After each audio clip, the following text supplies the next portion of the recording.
Meus camaradas do canal Valor Agregado. Então, dando continuidade ao que a gente estava conversando sobre processos de mudanças, nós vamos falar agora a respeito dos processos de mudança que são forçados na vida do profissional.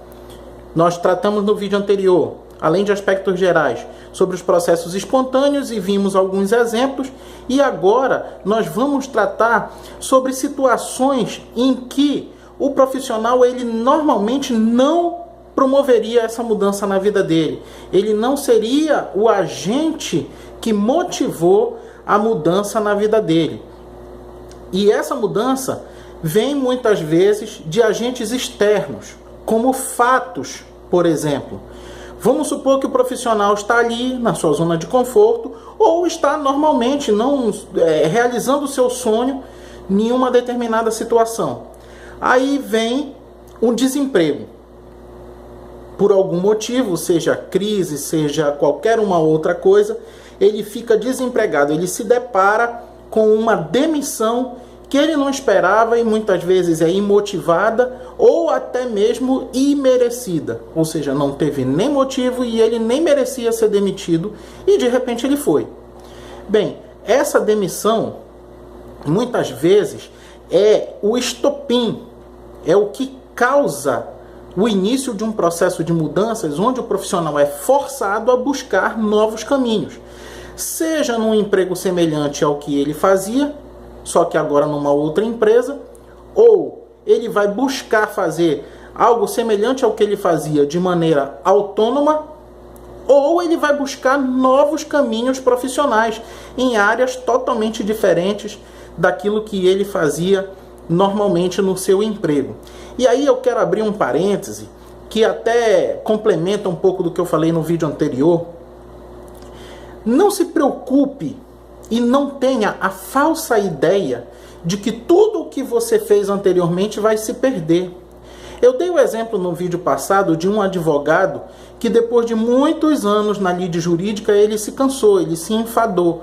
Ele perdeu a empolgação por não acreditar mais nas coisas que acontecem no sistema jurídico, principalmente no Brasil.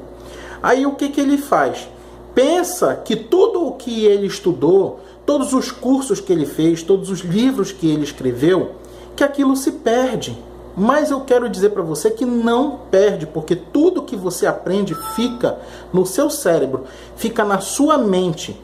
E ele contribui para as novas soluções, para as novas ideias que você vai fazer a partir de agora. Então nada se perde, porque nós somos a somatória, somos o resultado da somatória de todas as nossas experiências anteriores. Ou seja, tudo que a gente viveu, tudo que a gente aprendeu, tudo que a gente fez, não se perde. Ele contribui para que nós sejamos cada vez um profissional melhor.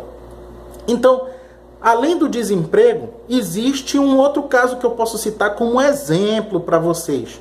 Uma situação de morte. Alguém morre na família, ou um amigo seu, ou alguém da sua relação, e esse processo de morte, essa situação de morte, desencadeia um processo de mudanças. Eu vou dar um exemplo. Vamos supor que um determinado profissional ele está seguindo uma carreira. Ele é professor universitário porque ele sonhou em ser professor universitário. Ou então ele é bombeiro. Aqueles sonhos de criança, né? Bombeiro, piloto de avião, astronauta. Mas o pai dele, a família dele tem uma empresa grande, uma empresa que movimenta muito a economia, uma empresa de grande impacto e de grande influência no mercado. E aí está lá aquele profissional sendo lá bombeiro, sendo piloto de avião, uma coisa que não tem a ver com os negócios da família. Aí se de repente o dono morre e as outras pessoas, os outros irmãos, os outros parentes não estão preparados, aquele profissional que estava seguindo a sua vida profissional escolhida, ele vai ter que forçosamente assumir os negócios da empresa para que aquela empresa não vá à falência. Porque, além dele, não tem mais ninguém preparado, capacitado e com estrutura de conhecimento, estrutura emocional para assumir aquela empresa. Então, ele vai ter que abandonar aquela carreira que ele estava seguindo por escolha própria para assumir a empresa, o grupo empresarial da família e não deixar que o sustento da família e o sustento de muitas outras pessoas, funcionários, fornecedores, se perca e cause um prejuízo grande tanto para a empresa quanto para a sociedade. Esses são alguns exemplos de situações de processo de mudança que são forçados, ou seja, a pessoa não planejou, mas ela teve que promover essa mudança e se adaptar a uma nova situação que surgiu para que não houvesse um prejuízo maior. E esse vídeo tem mais, esse assunto tem mais continuidade. Até o próximo vídeo.